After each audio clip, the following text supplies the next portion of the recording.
Razang Haya Sonau Psycho Relay, Crystal Women, Shalam Sadale, Rawi, Grace, Chingrik Haji, Itum Chibili Tashung Mirano. Really Masor Midleazi, that Tamka Sang with Litum. Physically, Masam Pangers Hajilla, either the screen lit he, the physically, the Tate had the feel sai, chilling and nine meter. Shibangla really nishi.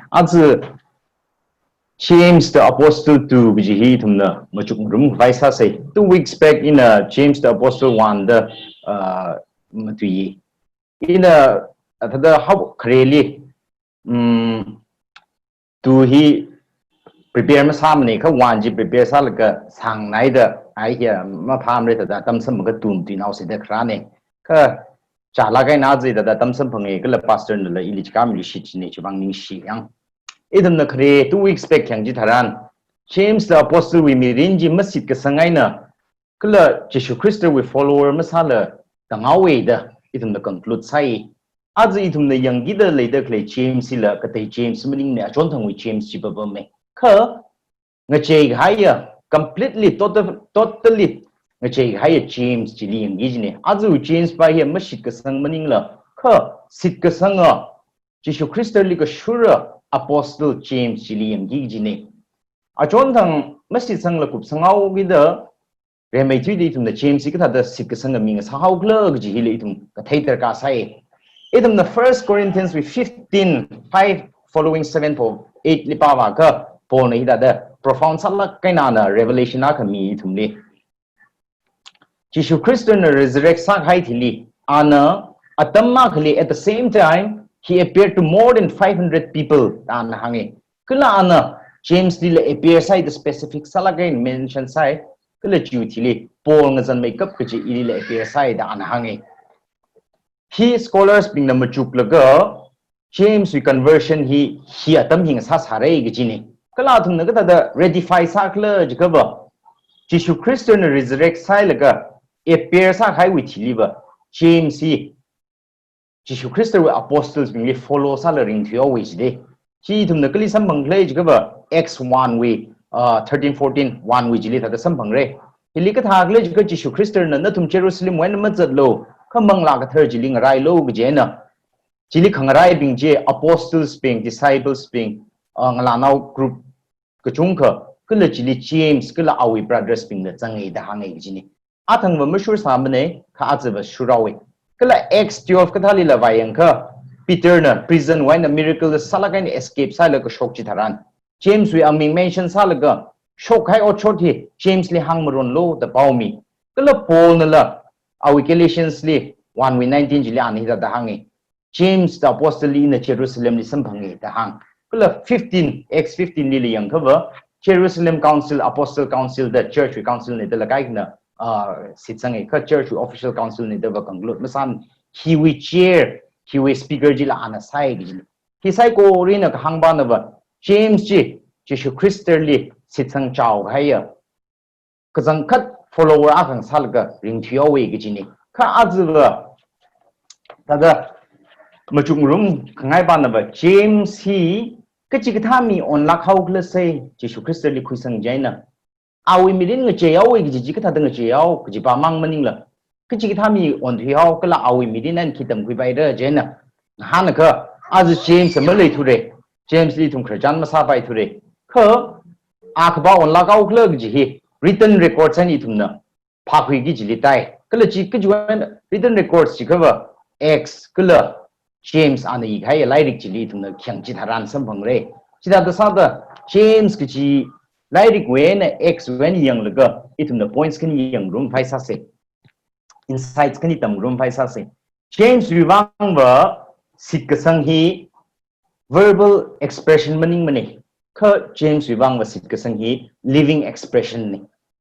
Itam the cheat the Ningli high say. It's not a verbal expression, rather it's a living expression.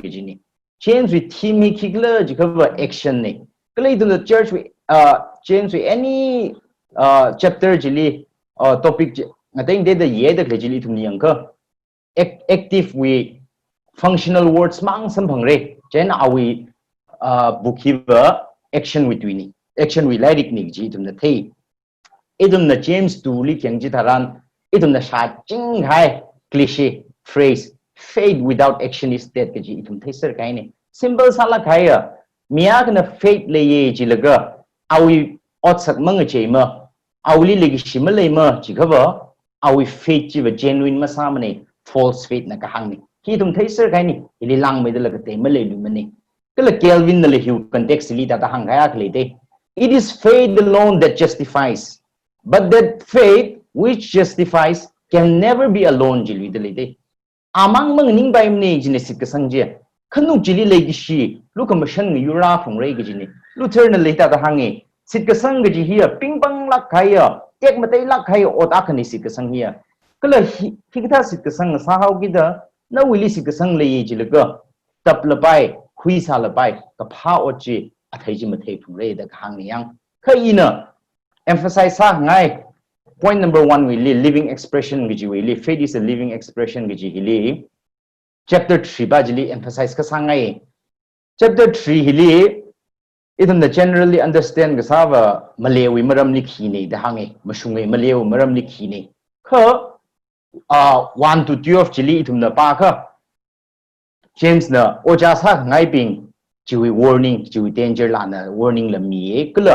idum malewi mathang khamarang malewi danger facts being kala principles being jana discuss sai laga suddenly verse 13 ni ta je na who is wise and understanding among you let him show by his good life today Chennai idum ka phuning ba liver James na hi da segregate sa da kle hi 13 we following jiwa different topic ni da ka phuning ne yang kha jimaning mai de ji ne kyawang kle jila hi same topic 2 we 14 when continue sa laga ta da kle de ji ne idum ni hi kyawai na ida da hang kle ji ka ba idum chui political religious context je phap ka ta zaran idum clarity sam bang re kyawang le ji kha chiatam jili political le rom na mung sai China Chihuti now being willingly religious conflicts, particularly sex group, particularly Ashung Jaili. For example, Christian Bingli, peace loving Christian as how the Ashiwe Therma we group Kangatay Bingjina, not to me anti nationalist ni, not to me Romely Kamaya Condon Gasa group ne, it only correct the clipping leader, Atumila criticize side. He will only zealots the group ugly side. Keeping him a clergy cover, Ryan arms sing laga, physically you creep from the rompingly, that and hanging. Pharisees being, Sadducees being, liberal Gasa, conservative Gasa, group a thing, they the teaching a thing, they the laga, following stickling local leaders stickly side. Kalatum the hilly leaders being the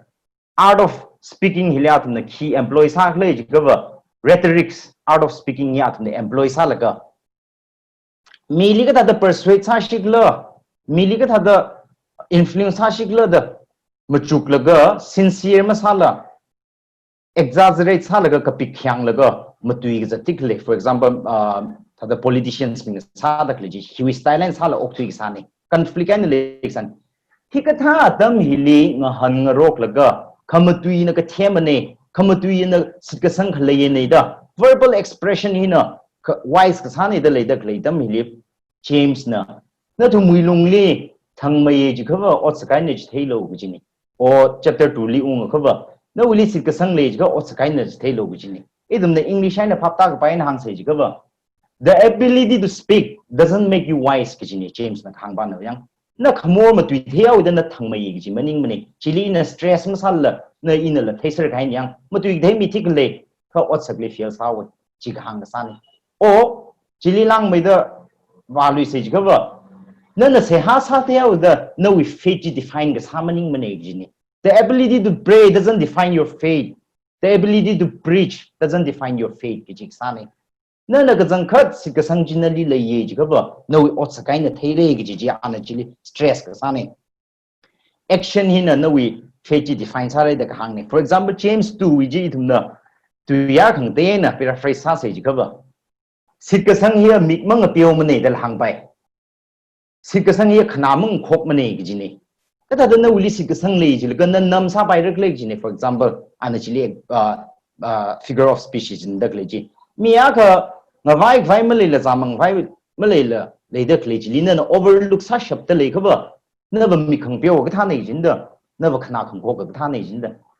Jenna faith is not deaf faith is not blind giji and hunger glen young Jenna faith is a living expression giji idumna that ningli that the high say giji la hangai secondly James is a theologian the meaning mane kala ahe then kai khangai na academician the meaning ne scholar the meaning ne kha James is a moralist ne ava mashun wiwang kapieta mashun wiwang kmatui mashun wiwang khring mi akhne moralist ne James is a moralist idumna James 4:17 jili pa ka mi akhna ka pha saran thailaga ka pha ji masa ka morai ne ji de de hiwi ka klat nava ka pha ga sa hi option maning mane ka pha hi sa plung di gi ne gi stress sa da klene kala James 5:12 jili idumna pa ka ana Jesus Christ li kot ka sa ne swear masalo ka zingram wi ming sing laga ong le mi khikhali pandam laga swear masalak lo ka let your yes be yes and your no be no gi ne kala idumna he takes misunderstood salaga misquote la sa cha la ga yang ai ia tao actually chỉ hay giờ mong chỉ liếm này Bible này là hàng the chỉ hay giờ chỉ cái gì này giờ cái gì để có sai yang khất chỉ là cái hàng mening mening he swear cái sao we can take sign let your yes be yes the rather clay by him for example bravely I swear I promise cái khất in the relation cái hàng khăn ima cái big mening in thở lỡ cái hàng này chỉ sao này khất court li là vào cái vấn mía cái any book Kada chilip au pangper laga Bible ka tha au sik sang ti shuda I swear in a ot ko khui chili imak pik mara jaka at ning thar ka hangsa ne khile hang dak le ba no chi tha ma chilo khana atam ga chi da kham shung je at all times you must speak the truth ki jik sani jana let your yes be yes chi ka hangsa ne kla Jerusalem Council we X15 li la ba khawa issue ka hak ak shoka we chendals bi ngai na chi huti na bi mu Christians bi mu li Moses we ayin follow sa phung re circumcise sa phung re na si chang re jikaba ma phat nya sa da kle tam hili James nang ning ka laga Old Testament wa na kham shung tu ji kot sa laga maning mane hida da ye de le athumni thumna Moses we ayin ji follow ga sai na circumcise ga sai na si ka sang maning la kha athumui wang la rana place athum wang la pump space ngaran me de la athum la si ka sang li chang bai ja na solution ji khura laga kham shung jen na jingli gai ji khura ye ji ni आज इथुमि कॉन्टेक्स्टली इथुम थिकल खमुशुंजु वांग निंगदले खमुशुंजु वांग लमतुइ लाकदले को ख इथुम न खमुशुंजि प्रमोट सा खवाई अटेम ग सा जम सरान इथुम न खिरिस साकले जगबा we risk offending others we risk hurting others kale hili इथुम न मिथिकली हर्ट सा खाइले खमुशुंजि सा से जु वांग खमुशुंजि मतुइ जि थाबा kale hurt सा खाइ न इथुमि friction Itu muilungli ning kamagatsu kala jiwi consequences pingji itum la face hadale az ishi church li kamushung sara gi jiwangai na itum hurt sang ro khai malai li klei itum friction malai li klei for example kamushung wi wang da atem sa laga miag li hurt sa wei jaw se miag li ning sa jing sa se ji thaga kamushung ji wi value ji itum na negate masai da incomplete masa thur de yang kha mashung ga jang khate incomplete the masam ne kala hurt sa khai saran hiu consequence ba hinaba itum avoid sang rok itum tang rok itum thada sambang rok kamaring phali dang han khang rok da khau glungwi ka tha ka thu ka kharjan mang sang rok thure itum invite ma sang rok thure itum la cha mai la cha thwe hi khamashung sa la itum na sayon khai saran hi thai khrani kala offend ga sa hurt ga sa hi maka phama khyawi khutlai hak mai kap ji a khai de gi jini aji thu mung bung lok thu ko physically kha hili jakshi mai khar je raya ga je thu mu klung ling rer de har sang rok la ka le hi nei thu le wall separation hostility ji khura de yang thaga bai dum ka ta da khamashung ji ka ta da promote sara ji ka ba hila James really jang lak de le de is the even si changi James with 13 ji le who is wise and understanding among you Let him show it by his good life, good deeds done in humility that comes from wisdom. Kala wisdom jiva 17 lita ka from above day tum da pasam bang kaili good deeds done in humility ji ade hili answer ji sangai de gi ni cái lấy hi li Paul na Ephesians 4 we 15 li lan hang khai cái gì ina da et sangai ma shun ma khui wi jaw moral wi sao mo ana speak the truth in love dan hang khai le de chi li ta chi hin solution ai de cái gì ne for example iwi naung la wi ni shon shon ni hi ma chin chong chong phuk tha li shoge chena chong phuk li shop chi tharan i dang le samuk la thik le chena samuk ka thara ka ina au pang le sing la a hi ngi chi la ga i le awa bam lo ta hangi chena khi ka ma tham re i le de le li samuk chin na chi om ning la ka ri ka tha horn sa ka chi la ga i li rai cheni na khi ka ma tham re da khang jin ma shap ma ne kham shung ji khang ne i le au li da ka la ka ri jin la ra ta ki ji ma ning ma ne atum la thau thei la gan thau da kle ni hi kham shung ne kha chi na ali comfort ma sa re ma ne kha ina ali ipum da la ka ali bam khui la ina khanga la yu ya tu li ka khai saran a ching ri khai ji sam phang ji yang chin le gi shi sho sa ne ta klat pa na ba le gi shi ne kham shung ji kan ve sa saran ching ri khai ji rai de gi ji ni kha ina ri example share da la le here yu in ong la wa ching gum khani ga chang thru pi na shna pi example share sa da le yang kha in a certain way itum ga tong ga naw shnaw la thai de gi da khang ji li ya shon ma le ma re da phani yang for example ina na kham shung ji thai sa la la le gi shi ma le ya kha ba concern nai na ma hang sam kha knowledge wi wa ngai na arrogance na ka hang sa sa kha ba ma ra clever silence sa khai na la pha me gi je de restraint sa khai na la pha me gi je de de le i wa chi la ta da phani ngi chi da la hang ngai az James mi rin le khayang ji tharan 1 and 2 ji li khing ji tharan au mirin tang khai masit ka sangai na ringi kha au mirin tang khai sit ka sangai na ringi kala sit ka sang wilung jile khamashung ju wang matui khamashung ju wang outside kala 60 to 80 around 60 to 80 hile a khamashung wang chiao de idum le example set side de le idum wang ring ji the de le idum wang instruction ne hi khamashung ju wang idum ning lak se sit ka sang ju wang idum ning lak se kala le gi shena humility na attempt sa se convey sa kai sa se chi hangai yang James wi mirin hili me heu yang laga tam khui dak le sikhui dak le ji sa bai kai thum the internalize sa laga day to day life li practice sa kai la sa se ji ji hang laga ku pau ge ta sai ko ren na ching rian nga na mi ji wang ni shi nai re ina ka khang jang wi sa la sa lo jau gi da sa kai sa la ku fai sa se hun ga se sa se cái gì này sa khwa ri bra ni shi cái zang khate na nei thum le Tangkhul Baptist Church Chennai li atam ga sang hui thile ri bra ithum church li mak zik room sir sai chilala YouTube pai na o WhatsApp na sam phang room sak la ka az ma tha mai kha ga je Zoom mai na la sam phang sak la ka ithum achak la theng rom sak le chiwang ve na li ni shi kala arui meeting hi lila distraction disturbance ki kamle la light way internet we problem le lak la chingri varian mi psycho really ra jang sak ithum program hi la chingri en khukang ro mai chiwang re la li ni shi nai re aji ithum na matai la kai na James mi rin le khamashung we apong le sit ka sang we apong le ithum chum ru mai re ra ithum nga chanai ithum thuk mane James la tamak ling nga chan sai kha ri ran na ali sa chi mi khai tharan au mi rin jing che yawe aji vare mangla ka thara na ithum le la sa chi mi lu shit lo se ithum na James we phai ka ji yun shap khawai sit ka sang we wang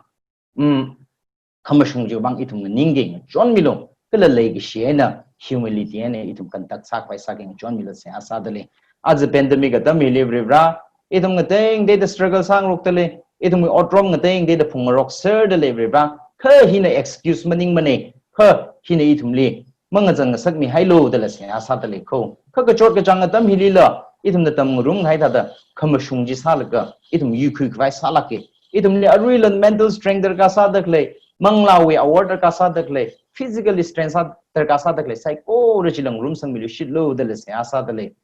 ithum le na thui gai hapta chingri ya nang naw ra mi khai ji wang ning shinai re ra ra dak le hapta la na pang ni commit sa dale ithum wi phang sa mangla ithum wi shim khu chi naw ra na pang le ham sang dale ning gi shi na ri ra khamashung o chi sa la ga ra ra dak le hapta hilang tang hui vai sa ge na so mi lo da ning gi shi na chi shu Christo ming le se a ga sa ne amen